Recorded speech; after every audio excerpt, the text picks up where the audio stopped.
What up, y'all? It's Chris Weathers, aka ShortyC94, back with another shoe review. Today, reviewing the Nike Shake Ndestrukt Retro, Dennis Rodman shoe from 1996. This is the playoff colorway that he wore first round against Miami. Second, let me see if I can remember. First round against Miami. Second round against New York. Third round against Orlando. And, of course, the Seattle Supersonics in the 96 finals.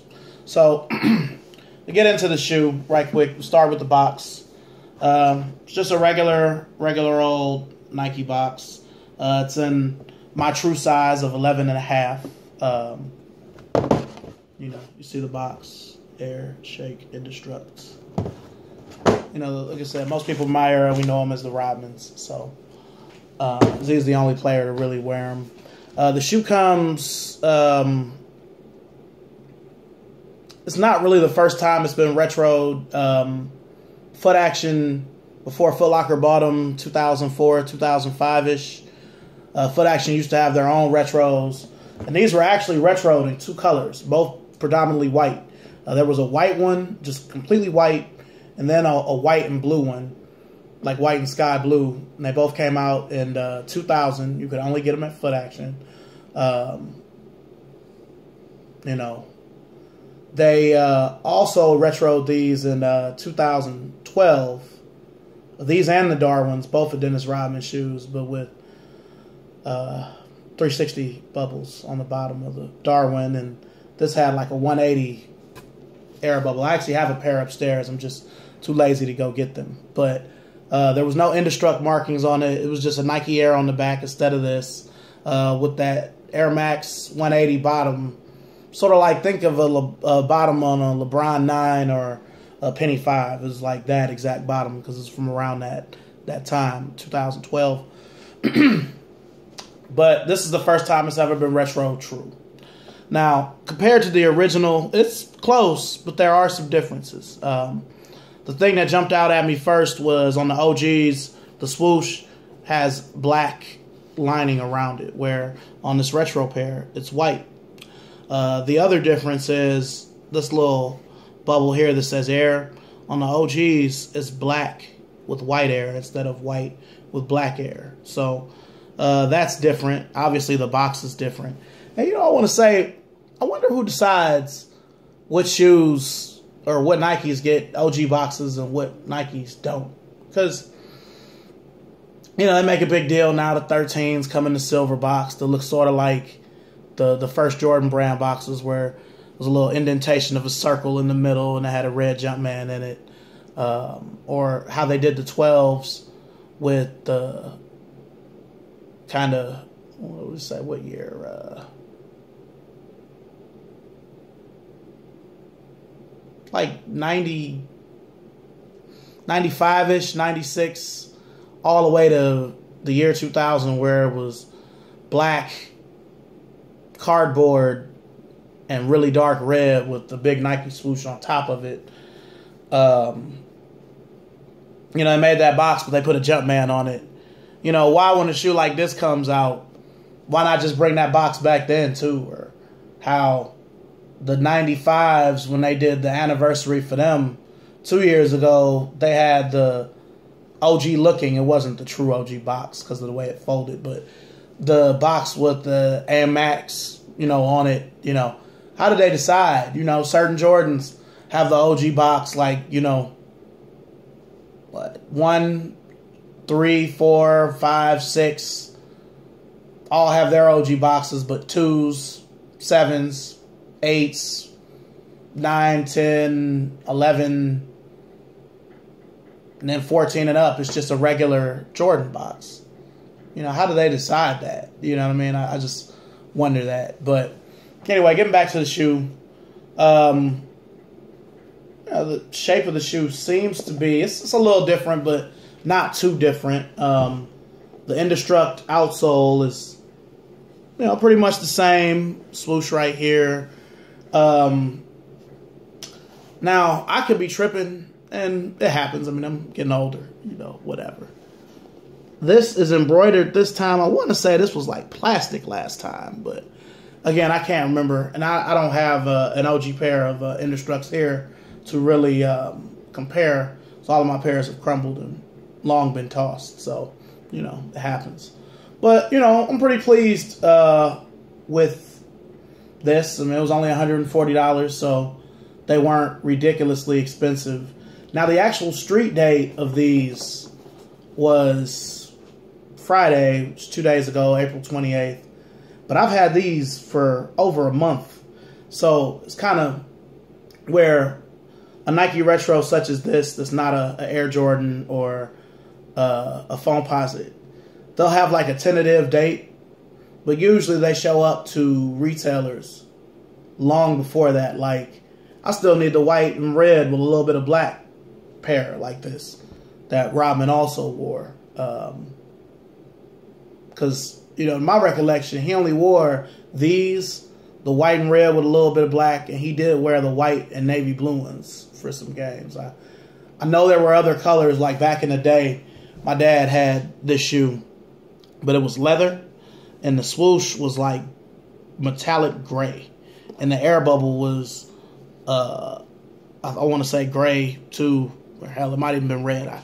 I remember it being leather with this being metallic gray, but you know, it's definitely something I say, you know, pick up. The company that I work for has actually sold these well, because me, I ain't gonna lie, being older, having different kind of responsibilities as opposed to the Nike Talk years, or, you know, even after that or before or whatever, having real responsibilities, I've become cheap. You know, I only buy shoes at retail if I really want them, like they're holy grail type status. Now, I'm thinking a shoe like this, because again, it's 96. I mean, people know who Dennis Rodman is, but, you know, I kind of looked at this as kind of like the black and blue 13. Well, now they call it the Brave Blue. Nike is good for coming up with all these new, cool, you know, terms for just regular colors. But it's like a 35 and up shoe. Like, I'm 36. You know what I'm saying? So I look at it like, who's going to remember this? You know, do the kids really care about this? You know, it came out on the weekend of a Yeezy. You know, the white Yeezys, even though we've all learned that those have become pretty general. But these are still selling. Like, it's kind of surprising. Now, they're cool shoes. You know, even with this, a lot of people don't like this. They're cool shoes. They were definitely like mini Nikes of that time, ahead of their time. But usually I like to wait for Nike basketball retros especially to go on sale. You know, like me, you know, if I wasn't fortunate enough to work for a company that sold Nikes, you know, they're 140, you know, I'd be the type, I wait until they got to be like 100 or 80, something like that, you know. It's shoes I'm waiting for right now. You know, I'm waiting for the Air Spiridons to go on sale, you know, because when they came out last year, they came out with some true to OG colorways and with the right sole or whatnot. Then they sold quick. You know, a lot of them you could only get on Nike. You know, now they have the Ultras, which look close, but they're still different. You know, I'm good with a pair of those in the silver and red. My OG pair is cooked, so they look like they're from 1997. So, you know, those are also 140. You know, I'm the type I'd wait for them to get to be, let's say 70, 80, something like that. I'm waiting for the white Shaqs, the white Reebok Shaq Attacks. Finish Line has them on sale for $130. The retail $160. You know, again, you know, B, 80, 100, something like that, you know, because I'm not going to wear them that much, you know. I don't know if anybody's ever said this during a review or any sneaker video, but, you know, I'll say it. When you have a lot of shoes, you know, you want shoes. Like, I'll always want shoes, but it's like, at what value? Like, these are special. You know, they came out when I was in 9th grade.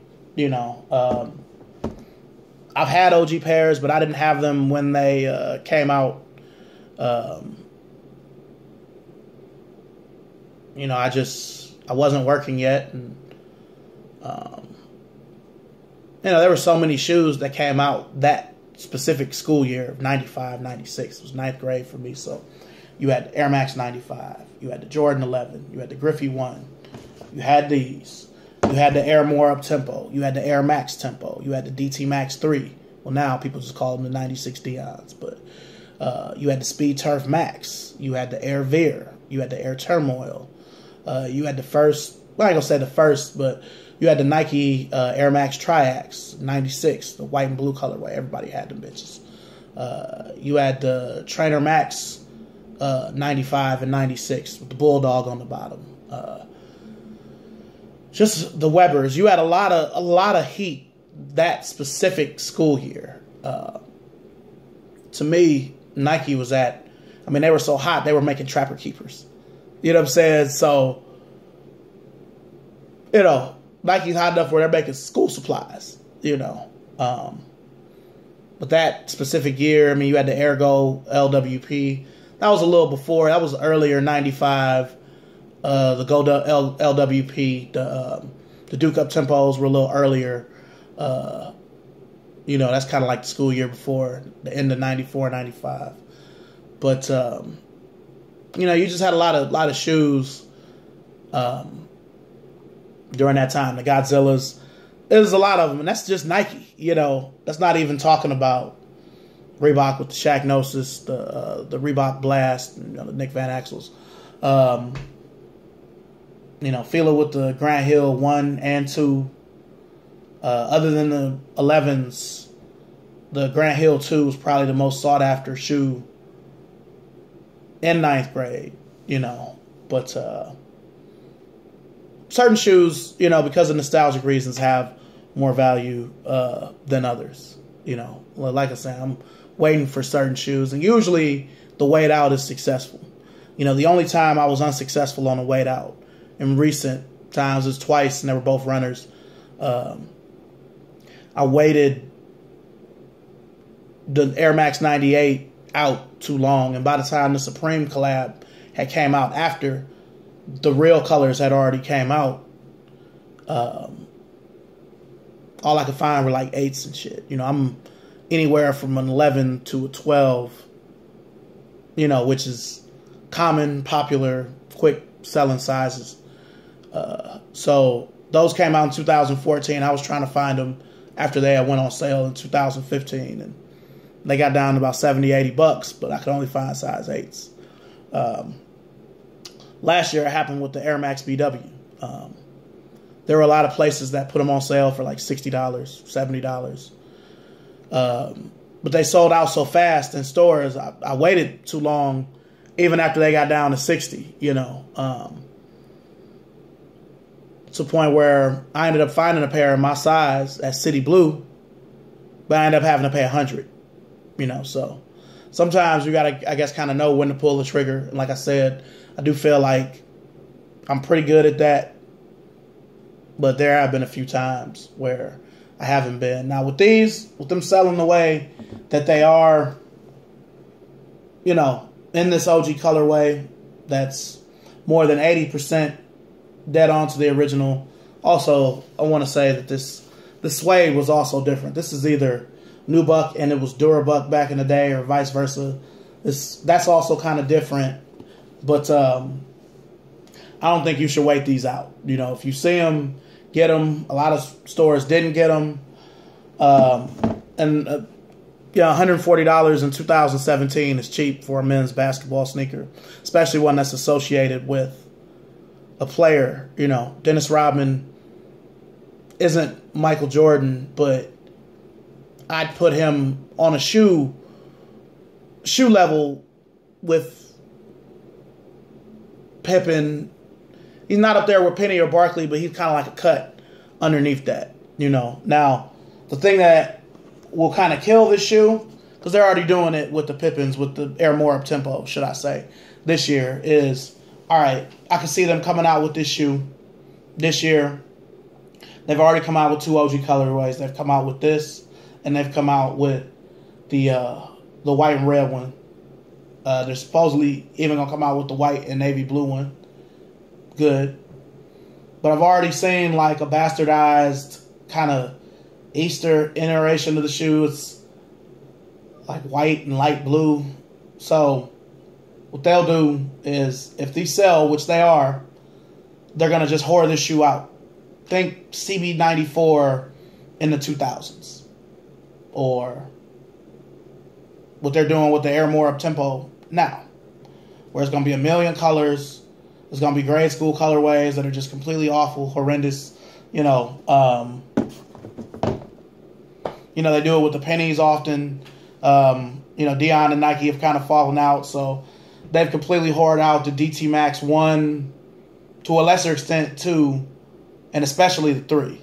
They haven't even touched the DT Max 4 and 5, which is fine. I mean, I'm not sure if anybody would buy those anyway, but I would, but there aren't enough people like me out there to buy that shit. But all in all, I'll give these a good review. The last review I did on the Motorsport 4, I say it again, them bitches smell like straight glue. Just glue, And my boy, Sergio Scott, his name is ShortyC94 on Instagram. We know each other from Nike Talk, way back in the day. He made a good point about shoes, since I'm talking about the Motorsport. He made a post where he was like, they made the cause for limited so that you'll settle for the Royal One. Many people weren't able to get the Royal One, though I don't see how. The bitches were overproduced like a motherfucker. It was way more Royals than black and reds. But anyway, if you couldn't get the Royals, then you'll settle for the Carolina 11 low, the black and blue 13 low, or the Motorsport 4. And I think Nike they're kind of letting people know they can turn on the hype when they want to. Look at Air Maxes. People selling out of Air Max 1s and shit. Somebody who's been selling shoes for years, for different companies, and myself, Air Max 1s never sell out. They sell out eventually, but not no first day. We sold out of the 97s like that. You know what I'm saying? It's crazy. When I worked for Foot Locker, right after the History of Air Pack came out, 2005, 2006, we had the RTV, more than half the pack. The only shoes we sold out of the pack, or we sold out of the 1, took us about a week. Sold out of the 90. And keep in mind, this is back when Air Max 90s were $79.99. Didn't sell the 180 well, which is a dirt magnet shoe. I love it, but most people don't. What else? The 93, we ended up RGVing them.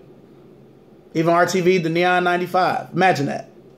Neon 95 sitting for so long, you send it back to Nike.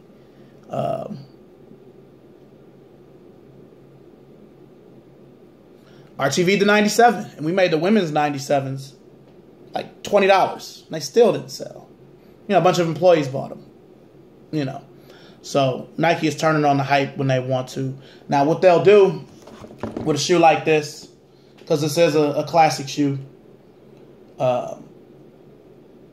since the Pippen, the up-tempo, the more up-tempo, got the Supreme treatment, don't be surprised if you see a shoe like this with a sup going across the swoosh or across the side, or just take the swoosh, off and, put sup on there. It could happen. You know what I'm saying? So they're trying to make basketball shoes cool again. Kind of like they were 2010 through 2013. So I know I've kind of veered off the topic a little bit, but whatever. So, appreciate you all for watching my video. Make sure and like and subscribe to my channel. It's just Chris Weathers. Somebody apparently is using ShortyC94, which is fine. I mean, y'all who know me, y'all know that's me. You know, ShortyC94 from Nike Talk, Sneaker Play, nsb.org, if that's still up there. I had an ISS or Soul Collector account, but I just never really used it. The "What did you wear today" used to go too fast. But I'm ShortyC94, Chris Weathers, and I definitely appreciate y'all for watching this. Remember, like and subscribe. My videos are going to get better. I've been eligible for an upgrade on my phone for about a year. I've been messing around. It's time for me to get it. I may even go back to iPhone. Who knows? But the videos will get better, you know, with the theatrics, the music, you know, graphics. I just got to get my shit together with that. So, thanks for watching. Y'all be blessed, and I'll see you soon.